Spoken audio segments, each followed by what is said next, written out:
Blood ব্যাংকে রক্তের সংকটের কারণে নাকাশিপাড়া ব্লকের হরনগর গ্রামের আদর্শ ফাউন্ডেশনের পক্ষ থেকে একটি স্বেচ্ছায় রক্তদান শিবিরের আয়োজন করা হয়। রক্তদানের পাশাপাশি চক্ষু পরীক্ষা করারও আয়োজন করা হয়েছিল। আজকের এই অনুষ্ঠানে মোট ৪২ জন রক্তদাতা রক্তদান করেন এবং ৭০ জন চক্ষু পরীক্ষা করান। এই অনুষ্ঠানে উপস্থিত ছিলেন কৃষ্ণনগর সাংগঠনিক জেলার তৃণমূল যুব কংগ্রেসের সভাপতি সুশান্ত মণ্ডল, স্থানীয় প্রধান সহ বিশিষ্ট ব্যক্তিবর্গরা। আজকের এই অনুষ্ঠানে এসে কি বললেন যুব তৃণমূল কংগ্রেসের সভাপতি সুশান্ত মণ্ডল মহাশয়, শুনুন।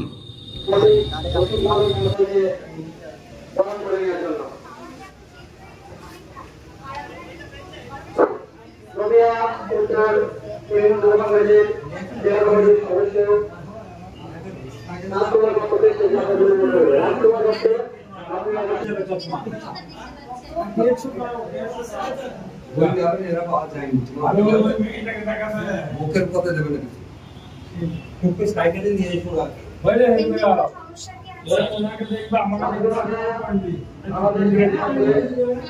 এবং এদেরকে ধন্যবাদ জানাই যে আমাকে এরকম একটা মহতি অনুষ্ঠানে আমন্ত্রণ জানানোর জন্য। তো রক্তদান একটা মহৎ কাজ, সবাই জানে।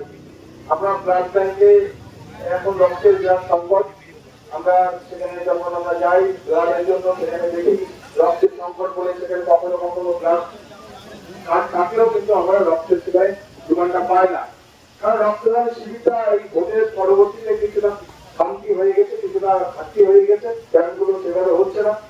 তাই আজকে এই আদর্শ ফাউন্ডেশনের মাধ্যমে যে রক্তদান শিবির হচ্ছে, আমি এদেরকে সুন্নিত জানাই, আমার তরফ থেকে ভালোবাসা জানাই। আগামী দিনে এই ফাউন্ডেশন এখন আরো ভালো কাজ করবে, এগিয়ে চলবে। কারণ রক্তদান কখনো মানুষের শরীর ছাড়া কোনো কারখানায় তৈরি হয় না, রক্ত শুধুমাত্র মানুষের শরীরেই তৈরি হয়। তাই আমাদের শরীর থেকে মানুষের শরীর থেকে কিন্তু রক্তদান নিতে হবে। তাই সেই রক্তদান যারা করছেন, যে সমস্ত ডাক্তার আজকে রক্তদান করছে, তাদেরকেও আমার শুভেচ্ছা, এবং যারা এসেছেন, যে ডাক্তারবাবু এসেছেন, তাদেরকেও আন্তরিক শুভেচ্ছা অভিনন্দন জানাই। আগামী দিনে আপনারা পাশে থাকবেন এবং যারা রক্তদান করছেন তারা আগামী দিনে আরো এরকম সামাজিক কল্যাণমূলক কাজে আপনারা লিপ্ত থাকবেন। সর্বোপরি এই ফাউন্ডেশন তথা আমাকে আমন্ত্রণ জানানোর জন্য আমার নতুন করে এদেরকে আমি আবার শুভেচ্ছা জানাই, এবং সেই সঙ্গে সাবধানকেও আমি আমার তরফ থেকে অভিনন্দন জানাই।